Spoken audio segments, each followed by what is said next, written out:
শাহজালালের বাংলাদেশ, শাহপরাণের বাংলাদেশ, শহীদ জিয়ার বাংলাদেশ, অলিগণের বাংলা।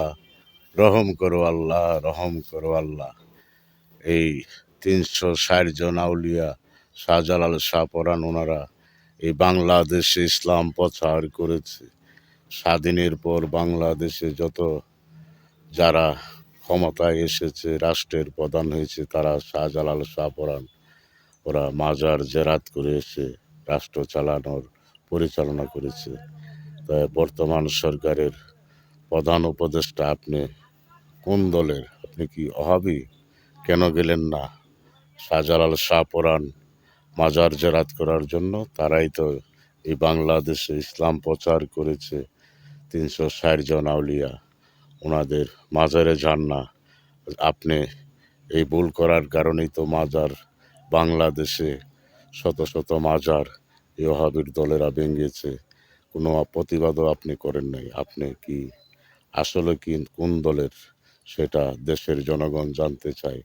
আপনি ক্ষমতায় বসে অনেক রাষ্ট্রে গিয়েছেন, দেশ সফরে বা বিভিন্ন কাজে। তে বাংলাদেশ যারা স্বাধীন ইসলাম প্রচার করলো, তাদের মাজারে কেন গেলেন না? আপনি সেটা ভুল করেন নাই, সেটা আপনি ভেবে দেখুন।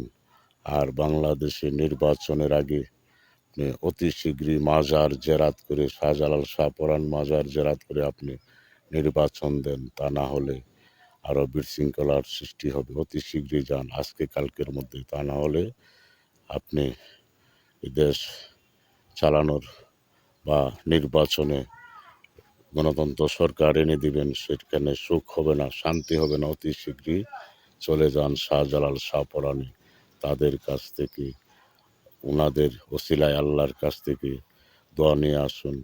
দেশ শান্তিতে যেমন চালাইতে পারে আগামী দিন, দয়াল নবীজির, নূর নবীজির ওসিলায় আপনি শাহজালাল, শাহপরাণ, ওনাদের আল্লাহর অলিগণের ওসিলায় আল্লাহর কাছে সুস্থ নির্বাচনের আশা আকাঙ্ক্ষা করে এসে আপনি নির্বাচন দেন। অতি শীঘ্রই যান।